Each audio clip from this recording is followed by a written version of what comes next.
Welcome to Worldview 2's Washington Report on this September 6th, or October 6th, what am I saying? 2025. I'm joined now by Jim Path of theconservativecaucus.org. Jim, good to be back. Good to see you again. I know.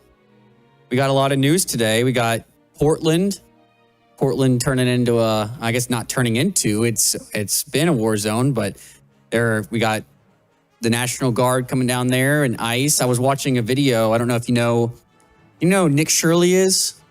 He's Yeah, I know who he is. Yeah, I don't know. Yeah, he did a video out in Portland, I think last week, and I was watching, and man, there's some violent people out there.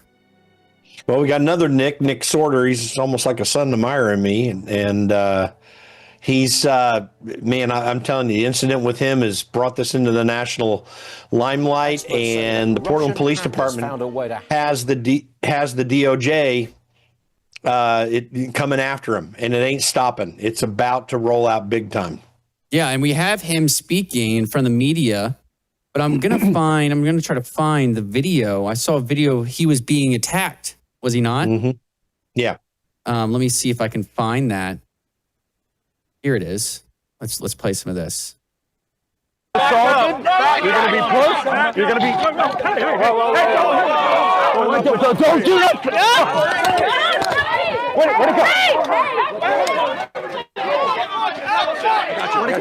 go? Go, man.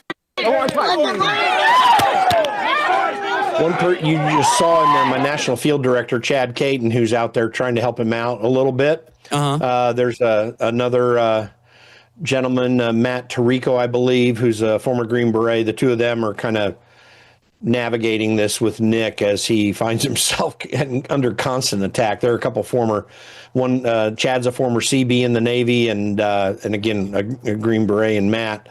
And he needs the protection because these people are violent. They're rude, they're horrible, and the police department is literally coordinating with them. Yeah, and I saw Chad. I think he got cut up a little bit on the face as well, did he not? I was talking to him on the phone earlier today. They were wailing on him, and the approach that they're taking is to be a defense for Nick and to help him navigate all this. They aren't not fighting back hard. He did tell me he had, as you could see in that video, he's got a protective vest on. He got whacked with a baseball bat, and he'd have broken ribs now if it hadn't been for that vest. Wow. So it's really violent out there. Well, here's Nick talking to the media. He was arrested? They arrested him I think it was Friday night. Or someday, maybe it's Thursday night. I was talking to Chad on the phone. We sent him out for the weekend. But yeah, he was arrested and he was being beat up on. They broke his camera. They initiated the violence, but the Portland police initially said and charged him with disorderly conduct, which was just thrown out of court today. And you'll hear that in the videos. Well, here's this clip. How much longer are you going to stay in Portland? And what do you say to the chief who says you're a provocateur only looking for clicks? Well, I mean, I respond to the chief by saying I came out here to expose the police department and expose the hell that the residents are being put through out here. And, so if you say I came out here for views or whatever, I don't know. Apparently he's a little bit bitter over the fact that, that we made these filings and are digging deep into the rottenest police department. But it's, I guess he helped with that. He helped expose it because he, with this arrest, whoever gave that order to actually make the arrest, made this story a nationwide phenomenon. It's got the eyes of the DOJ that's going to be digging into them very, very deep and quickly. I've spoken to the DOJ multiple times already over the past several days, even including on the weekends. They're pushing forward with this. So we're really coming to a head here in Portland. This is could very much be a turning point for the police department as well as the city government. And how much longer are you going to be here? I will be here at least most of the week. There will be a day that I won't be here, but I'm not going to say too much about that yet. Given your experiences, wow, so he gets labeled as a provocateur for just going down there and documenting what's going on. Yeah, well, Nick is he's an independent reporter. Yeah. We would not know what happened in East Palestine, Ohio, had it not been for Nick Sorter. In fact, he and I were on the phone then, just before he went, talking about what he was planning on doing and how he was going to approach it. It really brought him into the national limelight because he was reporting on what was actually happening. Remember, in East Palestine, they blew up that and burned all the spilled waste from that train wreck, and it caused an immense fire. It's actually the way that the Biden administration handled that is in cooperation with the state government there. It has actually killed people. It's made it much worse than it would have been otherwise.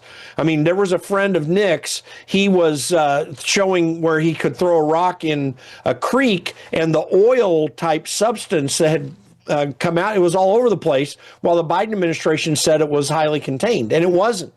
So Nick's been, that's what Nick does. He exposes these things. There's every reason for him to be there documenting what's going on in Portland, as you saw a major Antifa raid on an ICE facility. This thing's getting out of hand.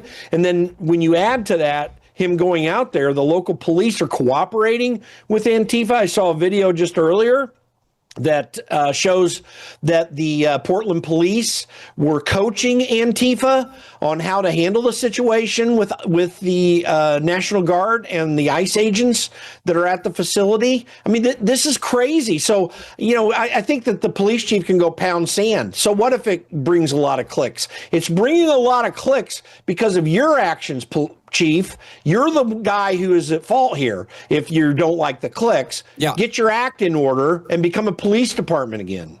Well, I think that's one reason why he doesn't like it, is because it's exposing what's going on down there.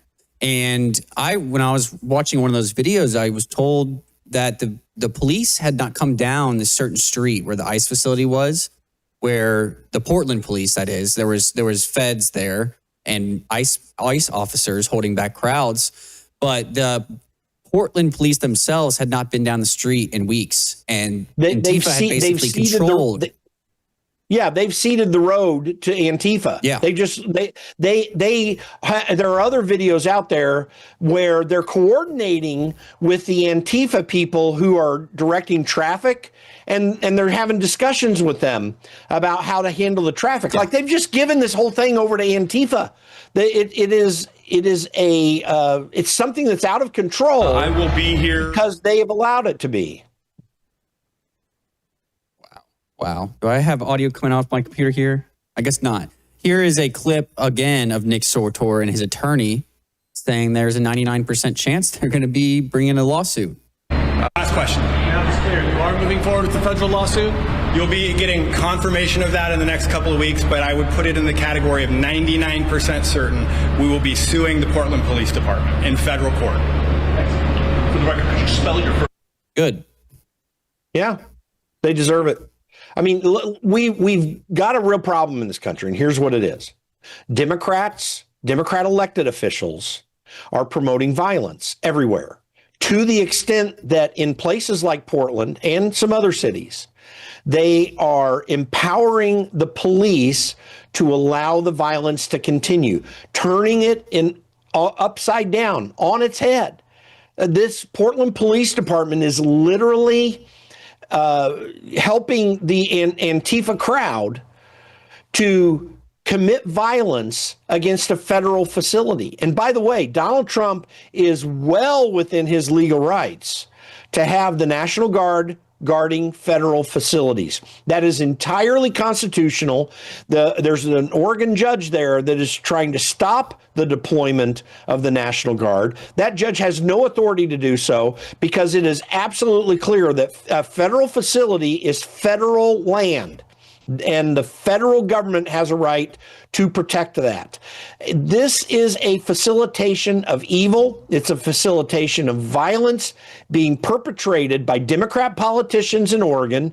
This is happening in other cities around the country at the hands of Democrat politicians who are attempting something that is more and more quickly getting toward like an insurrection. being perpetrated by Democrat politicians. This is a Democrat problem. Nick Sorter's not causing a problem. Donald Trump's not causing a problem. It is Democrat politicians causing this problem. Donald Trump has the authority to follow the law and deport illegal aliens, utilizing federal means and federal resources and federal employees to do that, and they have no right to stop it.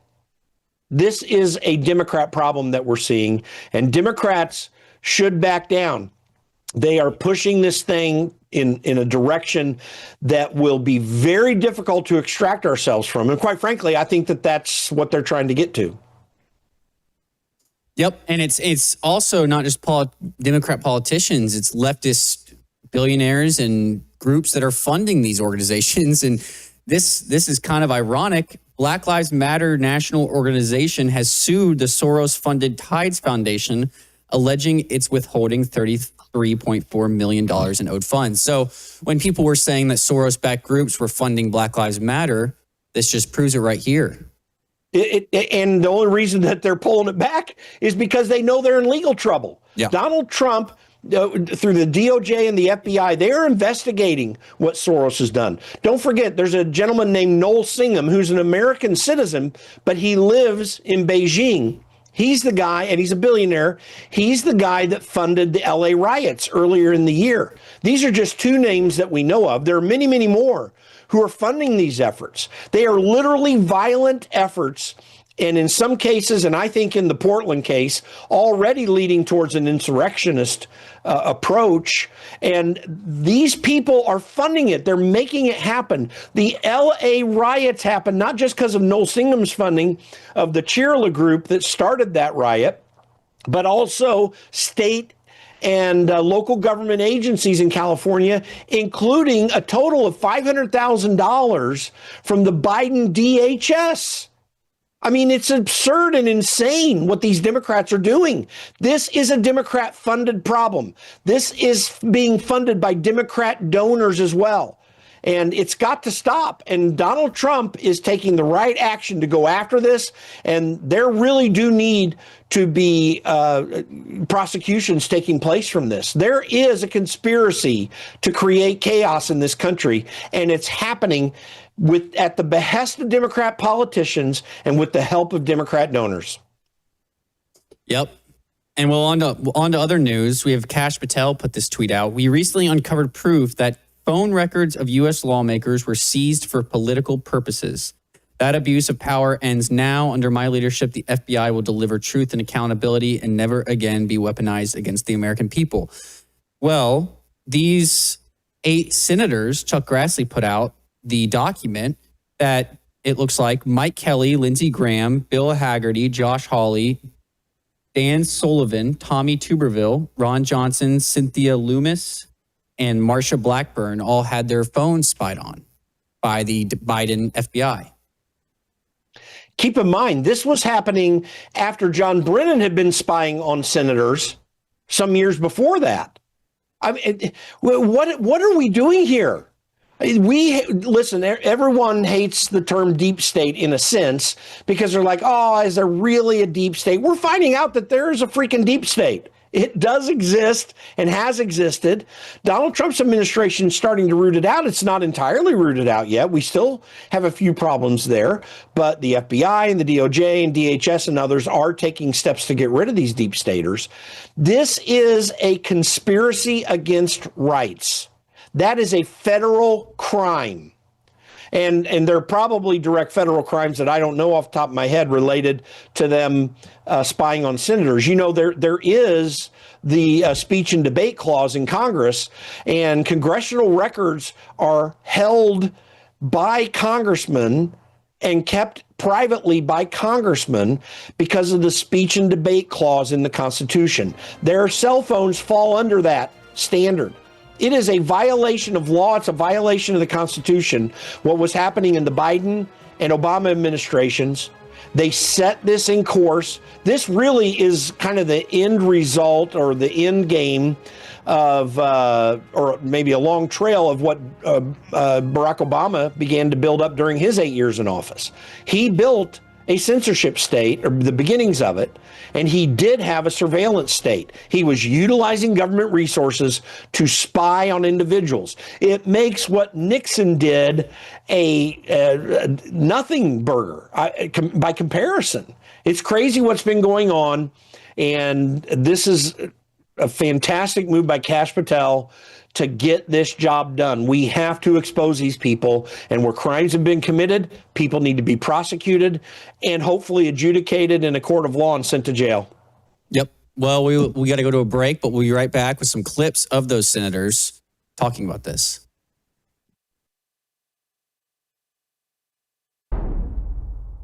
We have a big announcement, folks. It's called Bella Melt. In the first week, you lost 3 pounds on this, right? That is correct. Your GLP-1 is a natural hormone that's in every single one of our bodies. And your GLP-1 lets you know if you're full. It's a satiety hormone. So when your GLP is working properly, it does help suppress your appetite as well as reduce those cravings. So what it's going to do best is it's going to reduce your sugar cravings or any other cravings you have in your body. It's going to suppress that appetite. But where Melissa got the most benefit, I think, over the last week was the L-carnitine. The L-carnitine tells your mitochondria, this is where you make, we talked about it before, this is where you produce energy in your cells. It actually tells those mitochondria to burn fat for fuel. MelissaHouseBG.com just now introducing for the first time Bella Melt with GLP-1 fast action. All right, welcome back from the break. Here is Ron Johnson. I guess some of these senators held a press briefing today on this report that the FBI had been spying on 8 senators. And here's Ron Johnson. Well, first of all, I want to thank Senator Grassley. It is because of his relentless advocacy for whistleblowers that a lot of this information is surfacing right now. We wouldn't know about the list of 100 Republican entities that were targeted by Jack Smith's Arctic Frost investigation. I don't think we know about this as well. So we need whistleblowers. I think Dan Bongino and folks in the FBI, they don't know where all the records are hidden. They still don't. They're not necessarily getting 100% cooperation. But this is outrageous what has happened. I just want to give you a timeline of this. I think you've already got the FBI sheet that shows the number of members of Congress that were targeted. Representative Kelly, Senators Graham, Haggerty, Hawley, Sullivan, Tuberville, myself, Senator Lummis, and Blackburn. This memo was dated September of 2023. To put it all into context, the Mar-a-Lago raid occurred in August of 2022. Jack Smith announced the indictments against President Trump in August of 2023. So this is almost 2 months later. They're casting this net, this fishing expedition against members of the Senate and the House. Again, I've been investigating this with Senator Grassley. This doesn't surprise me, but it should shock every American of what the Biden administration has done. And by the way, this is the first time I was targeted by the FBI. Under the Obama administration, the same thing happened to both Senator Grassley and I. As part of the Foreign Influence Task Force, we were giving a briefing to try and convince us that the Hunter Biden laptop was no big deal, basically trying to throw us off the track. So this is major corruption that's being revealed inside the Obama and Biden Department of Justice and the FBI. And I'll turn it over to, I guess, Senator Haggerty, who's one of the individuals. Again, none of us were subject to targets of this investigation. There's no predicate. There's no reason for this other than a fishing expedition, which, again, should outrage and shock every American. Senator Haggerty. Thank you, Senator Johnson. And Chairman Grassley, thank you for your leadership in making this happen. This is an extraordinary revelation. Well, there you go, Jim. I'm glad Ron brought that up. I hadn't seen this clip just yet. I mean, yeah, this has been going on since the Biden administration. It was bad enough that the Patriot Act was passed during the Bush administration, which frankly created a construct whereby these non-predicated spyings upon American citizens could be undertaken. And that the Patriot Act needs to be absolutely repealed. We need to go back to where we were before that. It would help fix some of this. But you've got bad actors that have been put into the federal government in an aggressive fashion by Barack Obama and continuing on through the Trump administration, first Trump administration. There were probably a few people that were taken out, but frankly, they were still running the show then. And now Donald Trump's taking it out after the Biden administration weaponized it in a way we've never seen in American history. This has to be extracted. Every bit of pain that people might feel they're going through in the process of getting rid of this, we need to go through, because it's the only way we're going to maintain our freedoms moving forward. Yep. Well, in other news, the Democrats have blocked the spending package to reopen the government again tonight. I guess it was to keep spending where it's at right now and no changes, and they have turned it down. I was talking tonight to a friend of mine who's a spokesman for Trump campaign, and we were just kind of talking through things we'd heard. And I mean, there's some sense that one of the reasons Chuck Schumer may want this to happen is so that ICE agents can't be funded. I don't know that that's the fact. We were speculating a bit, but I will tell you this. They're losing this battle. Democrats are losing this battle over the shutdown. And I'm grateful that for the first time in my experience working closely with what goes on in Washington, D.C., the Republicans are actually taking a stand. I hope they continue to do so. There's no reason to negotiate. Donald Trump's leadership, I think, is keeping them together. So that's a big part of it. But it's really a problem. But Donald Trump has a real opportunity to cut a lot of money out of things in the interim and to remove significant numbers of federal employees, which OMB Director Russ Vought says he's working on, and we support and we'll be talking about a lot as time moves forward. Well, Trump put out a tweet tonight, or I guess True Social, saying Democrats have shut down the United States government right in the midst of one of the most successful economies, including a record stock market that our country has ever had. This has sadly affected so many programs, services, and other elements of society that Americans rely on, and it should not have happened. I'm happy to work with the Democrats on their failed healthcare policies or anything else, but first they must allow our government to reopen. In fact, they should open our government tonight. So we'll see. I don't know how much longer they're going to keep voting on it tonight, but we'll see if they come to an agreement. If the vote's done, then that's it for tonight. They'll maybe try again tomorrow, and apparently they're going to keep coming back at it during the work week. Democrats don't want to do it.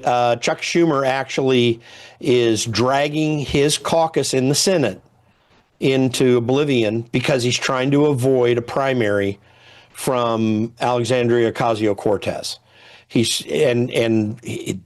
There is some restlessness in the Democrat caucus in the Senate, so I hear. We'll see how much there is and who's willing to break ranks, but they're not breaking ranks right now.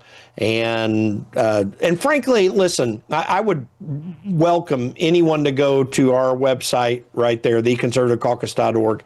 Send me a message. Let me know if you're being negatively affected by this shutdown. I would be curious to know that. I don't think Americans are feeling it really right now. The only people feeling it are federal employees and Democrat politicians. And that's fine with me. Let them feel it all they want, because I'm sick and tired of the level of government we have. We're so far beyond constitutional levels of government, and those restrictions have been cast off for far too long. We're on the back end of a progressive experiment that began in earnest during the Woodrow Wilson administration more than 100 years ago. It's time we reverse that trend. Well, there was a Harvard-Harris poll put out. Does the government shutdown make you more likely to vote for Democrats or Republicans? Republicans, 36%. Democrats, 34%. No effect, 30%. You know what that means? Yeah, what does that tell you? That means Republicans are winning big. If you got 60% of people, more than 60% of people saying either Republicans it's Democrats' fault or they're not moved by it one way or the other. And those Democrats and the Democrats that say that it's Republicans' fault, they're just that small percentage of Democrats are the most radical. So this is a win. We're winning this. Republicans need to stand firm, and we need to make the subsequent cuts in government and government employees that should go with this. Continue on, Donald Trump. We have your back. Yep. Well, in other news, Caroline Leavitt in today's press briefing revealed that Treasury Secretary Scott Bessent is now involved in uncovering the funders behind Antifa and left-wing violence. This is kind of what we talked about earlier, but let's listen to this. The financial backing of these groups, particularly Antifa, is certainly something the administration is looking into aggressively. And the federal government has never really been mobilized or tasked with doing that. So we're kind of kickstarting that into gear. The FBI is working on it alongside the White House's Homeland Security Task Force. We have our intelligence community looking into this as well. And even the Secretary of Treasury is involved with these matters since they are financial in nature. And we will continue to get to the bottom of who is funding these organizations in this organized anarchy against our country and our government. It's a question the American people have been begging the answer for many years, and we're committed to uncovering it. And when we do, I'm sure you'll be one of the first people to know. Well, there you go. And a lot of people say Antifa is not an organization. It stands for anti-fascist. And a lot of the people who you see marching on the streets maybe are just people who are left-wing and don't support Trump or ICE and are not part of the organization Antifa. But when it becomes nighttime and there's hundreds of people dressed in all black with weapons and ready to go, there's some organization there, and there's money being used to fly these people in, house them, and give them the resources to be able to stay and do this day in and day out. Logan, 3 of my friends are on the ground there right now. They're Antifa. Yeah. I've had a lot of back channel arguments and even public arguments with me on social media saying that Antifa is not a thing. It's a thing. It's never not been a thing. They've been really good at running underground after they took a lot of heat on the back end of the George Floyd riots that they were deeply involved in, and also what happened up in Wisconsin. Antifa is a real thing. It is being funded by people. BLM is a thing. They're connected to Antifa. They're being funded by people. These are radical leftist terrorist groups that are the muscle wing of the Democrat Party. They are aligned with Democrats. They work with Democrats. They are Democrats themselves. They are being supported by a political party that is not an American party. This is a Democrat problem. Antifa are the black shirts, literally, of the Democrat Party. There's no doubt about it. We're not going to back off of that. They can't prove otherwise. We need the political harm to be coming Democrats' way on this because they deserve it, and it's the only way we're going to be able to break from this mold if we don't pin it clearly on the source, which is Democrat politicians and Democrat donors. Yeah, and we need to find out who are the people funding this, and they need to be arrested. And by the way, there may be international money coming into this. Let's not forget that. And I guarantee you Scott Bessent is going to be able to figure that out. The Treasury Department has a lot of tools to figure out where money's coming from foreign sources as well. Do not underestimate that there is foreign money involved in this. I mean, this is a really potential scandal that needs to be dealt with aggressively, utilizing the full force of the law under the rule of law to stop it. And Donald Trump says, and all of his deputies say that they're doing this. They need to keep up the aggressive effort because we have to extract this from American culture. This needs to, get down to the roots. We can't just cut off the tops. Yep. Well, it looks like the National Guard is going to be going to Dallas. Stephen Miller announced on CNN today. Here we go. Someday calls the National Guard to a red state over what they see as open rebellion, but is what amounts to a demonstration that gets rowdy. I mean, is that not a fear? And they're posting pictures of their kids because it's a demonstration, and they have a sniper on top of a building firing a high-caliber rifle at an ICE facility because it's a demonstration, and they are engaging in vehicle ramming But the National Guard isn't being sent to Texas. Because it's a the National Guard demonstration. isn't being sent to Dallas, where that sniper was. Because the Dallas Police Department and the governor of Texas, well, you walked right into that one, have responded to every call for assistance and help. They gave a stand-down order in Chicago, and they gave a stand-down order in Portland. Do you realize that there's 11,000 federal law enforcement officers in Oregon? That's larger than the size of the FBI. Local and state police are resourced to deal with this kind of riotous assembly, but they have refused. They've been given a stand-down order. So they've arrested we need some to use 70 National people Guard since and federal June. troops. They've been. Well, there you go. I guess I read that wrong. He said they're not being sent because they're actually responding and taking help. But there you go. We're all out of time for today. You got last thought there? No, kudos to Steve Miller for pointing this out. Yep. And he was just in Memphis last week. There was a good video. We'll have to play that. Take care. Tonight on the Worldview Report, President Donald Trump deployed 300 California National Guard troops to Portland after the president's call-up of Oregon's National Guard. Rival gunmen shot at each other in a crowded downtown nightlife district